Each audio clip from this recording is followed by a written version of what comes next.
Hi everyone, welcome back to the channel. In this video today, I'm going to be showing how you can implement the rapid payoff method utilizing a credit card. Credit cards happen to be one debt tool that most of the consumers have.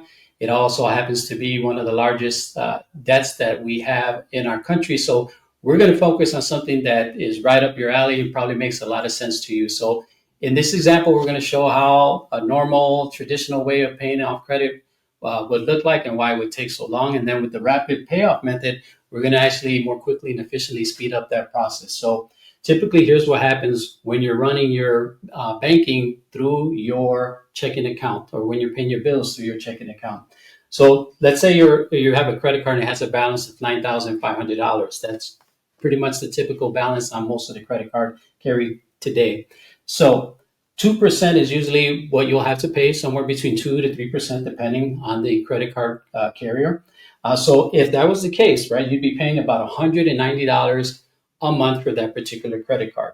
Now, that credit card has an interest rate of 22%, and most people, what they'll do is they'll wait the 31 days, and then because they have so many other bills and so many other things happening as well, they'll make one payment toward that credit card. They may make a little bit extra of a payment, but for the most part, in this example, we're going to see how it impacts principal and interest. So with a $190 payment, we can see that paying $190, waiting the 31 days to making that payment is going to impact the credit card balance in such a way. At the end of the 1 month, because the average daily balance of that credit card is being calculated on a daily basis, and there's 31 days in most months, that would mean that from that $190 payment, $11.13 would go toward the principal. Only $11.13. The remaining $178.87 is going to actually impact the interest, right? That's where the big chunk of that money is going toward the interest. And then that meant that for that particular month, the new balance at the end of that first month is going to be $9,488.87. That's what that payment impacted.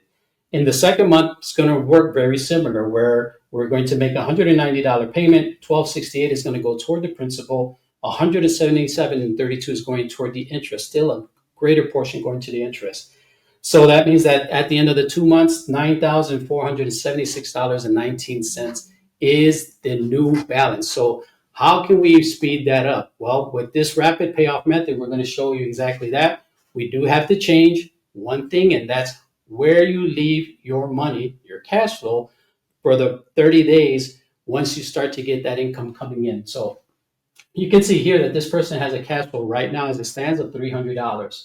Now, when we're looking at where we can areas where we can improve our cash flow, there's some bills that you can't pay with your credit card. For the other bills like these here, we have a rent, they can't pay with the credit card. And then we have other non-chargeables, which is $1,000, a couple of car payments, and a phone bill cannot be paid with a credit card. That's $2,800. But the other bills, we could definitely pay with a credit card. We can use that same credit card that has a balance now of $9,500, and we can leverage it to run our expenses on a monthly basis through that. And this is how it would impact that payment. But let's talk about how we're going to get the increase in the cash flow. Well, $3,900 is the living expenses that can be ran through the credit card, right? If you add the $3,900 with the $2,800, you're going to get the total monthly expenses of $6,700. So when you're running your budget, you're doing your numbers, those numbers you want to also make sure that they match. So this is how you know what you have to work with in terms of paying off debt. Now, what that does is we're going to take the $3,900, we're going to add the cash flow that they already had at the end of the month, but you can see that's $4,200. We're also going to get the $190 payment back because we're no longer considering it as a payment, because that's going to go as part of our cash flow, meaning that our new cash flow is $4,390. So now let's take a look at how that impacts that $9,500 balance. So instead of doing this on a monthly basis, I calculated interest rates at the midpoint rate, because we're going to act like if he's getting paid twice a week, and that's exactly what's happening here, and I'm showing it that way just for simplicity's sake. So 9,500 is the balance at the beginning of the month. So if we take that new cash flow, 4390, and we utilize half of it, because this person is getting paid on a biweekly basis, that means that $2,195 is going to be able to be transferred or sent over, instead of leaving it in a checking account, we're sending that $2,195 as a payment to that $9,500 balance for the credit card.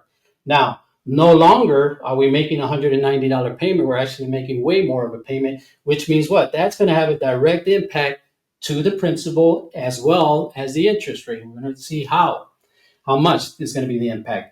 So that means that now, just as soon as the month starts and this person gets the first pay period, that income is going in. That means the new balance is already down to $7,305. The average daily rate, the average daily balance, and the interest rate is being calculated, yes, over the same interest rate, but now it's at a lower balance, you see. And the longer you're able to delay from making purchases, or the longer you're able to allow that balance to stay at that dollar amount, the less you will pay in interest rate, because the less will be the average balance. So we're going to continue moving forward. One of the things that has to happen throughout the course of that month is you have the expenses, right? So if we said that half of the income is going in, we're going to say that half of the expenses are also going to be paid on that same credit card, which means that now the balance is back up to $9,255. So that's something that's natural, right? You made a larger payment, you're going to be using it for expenses. Naturally, the balance is going to go back up. But then once again, the other half of the income is going to take place. That's what we see here, $2,195, which now brings down the balance. And the longer you're able to have that balance lower, the less you will pay in overall interest. And that's what's happening here. And you can see at the end of the first month, we have expenses, the second half of the expenses that total the actual 6,700, or rather the 3,900 is coming out. So it gives us an end of month balance of 910. Now, what I've done, I've actually calculated the interest rate.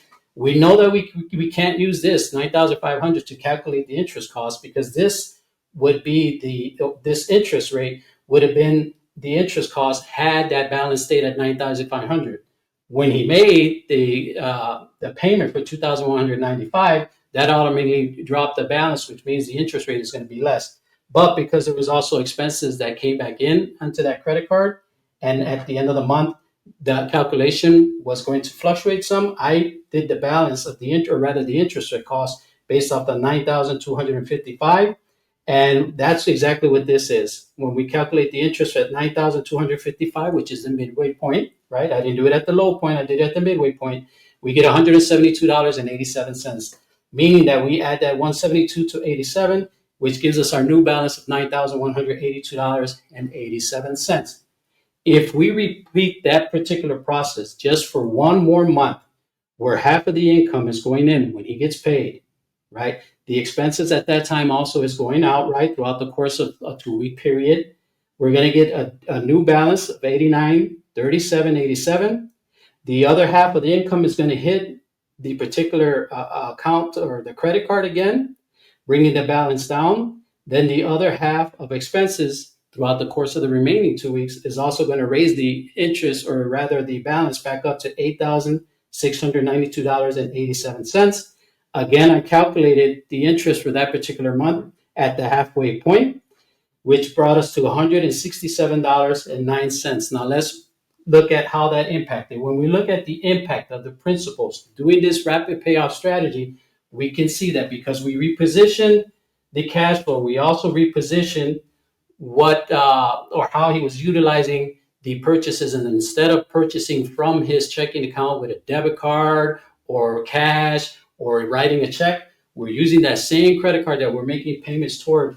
We can see that at the end of 1 month, the principal that has been impacted here on the first month is $317, and we still have less interest, right, compared to how the old way we were paying. And then we can also see in this one here, at the end of the second month, the principal that's impacted, instead of $12.68, is $322.91. And look at the interest as well. It's almost $10 less. It's actually more than $10 less in interest that was paid. So folks, this is the rapid payoff method. If you don't get approved for a home equity line of credit, if you don't get approved for a personal line of credit, don't despair, because if you have a credit card, you can still use it as a debt tool. Consider these things, right? What expenses that you have that are livable expenses that you can charge on that credit card, run your expenses to that credit card. Keep an eye on it. And throughout the course of the month, two things: the longer you're able to leave that cash flow inside or your income inside of the credit card, the less you'll pay in interest. But the opposite is also true. Every time you get an increase, no matter in what shape or form, but anytime there's an increase, or maybe you have money left over at the end of the day that you want to throw into that particular credit card, that's also going to heavily impact the amount of interest and the average daily balance that you pay throughout the course of the month. So I hope this helps you. Please continue to make comments and share this video and this information with anyone that you feel might be valuable to them. I thank you for your time for tuning in today. Until the next video, take care and God bless.